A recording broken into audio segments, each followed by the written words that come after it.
Hey, welcome back to my channel. As you can see, some things have changed, my hair is one of them, but also my bookshelf. Look at it. So I'm staying with my folks temporarily, and so all my books and bookshelves have been in storage. And I really missed my books, so I went back to my storage unit and I got my bookshelf and some of my books. These aren't even all of them. I don't think I'm gonna do a bookshelf tour because I don't think it's that much to show off, but it looks so nice and looks so homey. But yeah, it's nighttime, I'm bringing you, fresh pajama, no makeup, a little bit of blemishes, but it's okay because we're not here for the looks, we're here for the books. I've been wanting to say that, so. But I wanted to share my thoughts and talk about 50 Words of Rain by Asha Lemmie. I think that's how you pronounce her name. This is her first debut novel. And I finished this, I think, sometime last week. And yeah, so let's get into it. Let's talk about it.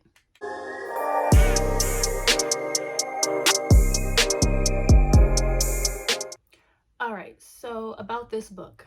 This book had me on an emotional roller coaster, y'all. I felt all the feels reading this book because our main character goes through so much.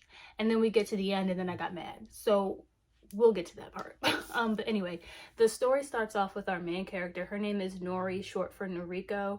Last name Kamiza, I think that's how you say it. But she's half Japanese and she's half black. And her mom drops her off at her grandparents' house at the age of 8 and rolls off, and she never sees her mom ever again. She abandons her to stay with her grandparents. Her grandparents are socially, they're very wealthy. Their cousins are related to the emperor in Japan, where this story takes place. And so while staying there with her grandparents, she endures a lot of abuse. She's physically, mentally, and verbally abused. And she's confined to the attic, and she's not allowed to come out the house, to roam the house, or even go outside because of the fact that she has melanated skin for being half black. It's sought as being shameful to her family, especially because she's a result of an affair that her mother had while she was married. And so while staying with her grandparents, she also finds out that she has a half brother who comes to stay at the house. And from there, the story takes off. The story is broken down into parts. It's told into 4 parts. It's narrated. Now, so we get narrations from different characters in the book, not every single one, but some of them. So Nori, her parts of the book, when you're reading it, it's told in 3rd person, but the perspectives of other individuals around her or close to her are told in 1st person. And I think the significance of this is for us to see their experience with Nori and how she's impacted them in a way. Nori is a very resilient character. She's put through so much, but she kind of seems to bounce back. She holds in a lot of her emotion, and because that's what she was taught to do. So something bad happens to her, and she's just like, it's not okay, but okay. Like that's kind of how she comes off in the book. The pacing, I would say, is about medium pacing. I was able to get through it. Didn't really take long to get to one part to another. The plot is more character driven than plot driven, I would say. So the main characters are Nori, her brother Akira, her grandmother Yuko being one of the main characters as well.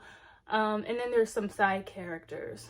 Some common themes of this book would be sexism, racism, colorism, all the isms. What else?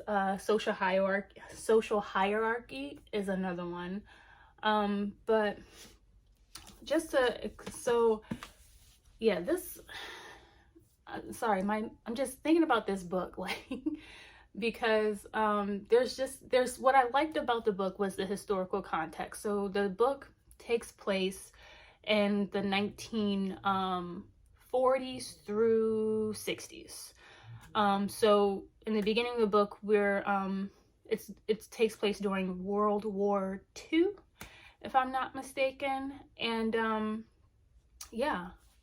So it's not until Akira, Nori's half brother, when he comes lives at the house with their grandparents, that's when things start to change. We are shown right away that him being a male and being an heir to a wealthy family and to an empire, he has most of the say. So he kind of comes to Nori's rescue from then and throughout the whole entire book. What I didn't really like about Akira's character is there's some parts where he gets frustrated or he gets upset with Nori, and that privilege comes out.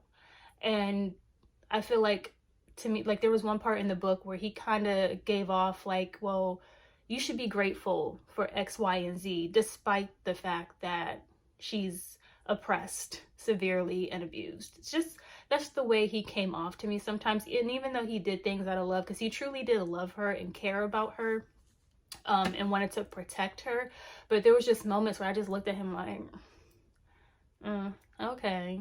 But Nori's character, I would say her development as her character. So when she goes to live with her grandparents at the age of 8, and she's told over and over again that she's worthless, she's nothing, and all this other kind of stuff. So she grows up not having any confidence in herself, and that grows over time in the story as she gets older and she experiences so much. She kind of does get a little bit of a tough skin, and throughout the story you're reading and you're rooting for her. You're just like, come on, stand up for yourself.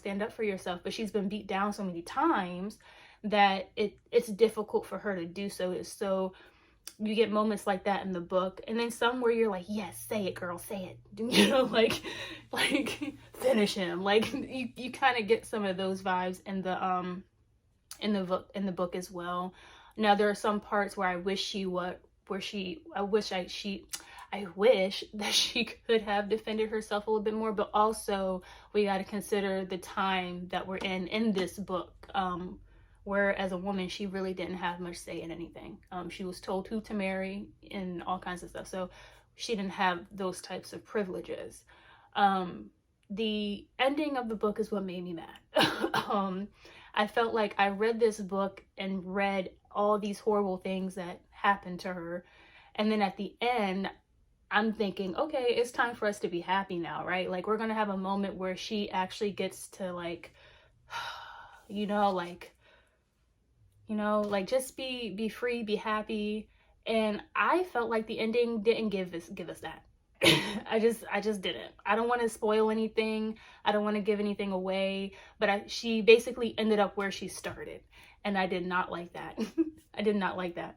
It was almost like, if you watch Game of Thrones, I haven't read all the books, but I'm a huge fan of the show. It's almost like by the end of the series when Jon Snow ends up back at the wall, and you're just like, after all of that, but it's kind of low-key what he wanted.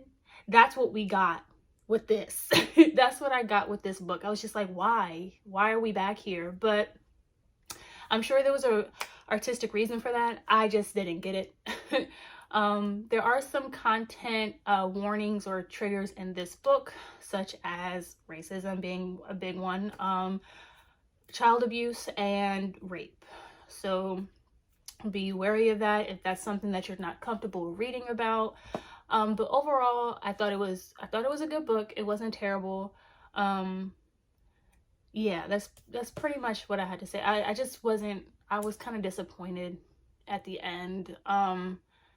But there aren't really, I think Nori is the only likable character in the book. Everyone around her has, aside from Akira, a lot of the characters in the book have mistreated her in some type of way, so you kind of don't really feel a lot of sympathy for them or empathy, especially her mom.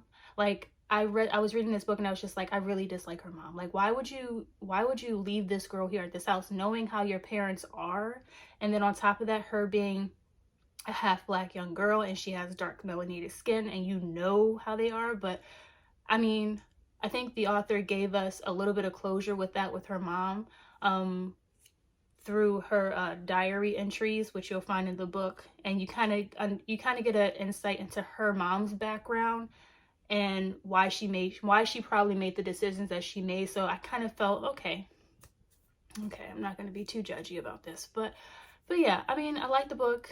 I thought it was pretty good. I just did not like the ending. I think the ending just really stuck with me, and I was just like, oh my god. But yeah, if you've read it and you want to talk about it and you want to share your thoughts about it, what did you think about the ending? Because I just didn't like it. Just didn't like it. I don't know how many times I can say that, but yeah, and I'll be back to bring more videos. Okay, bye.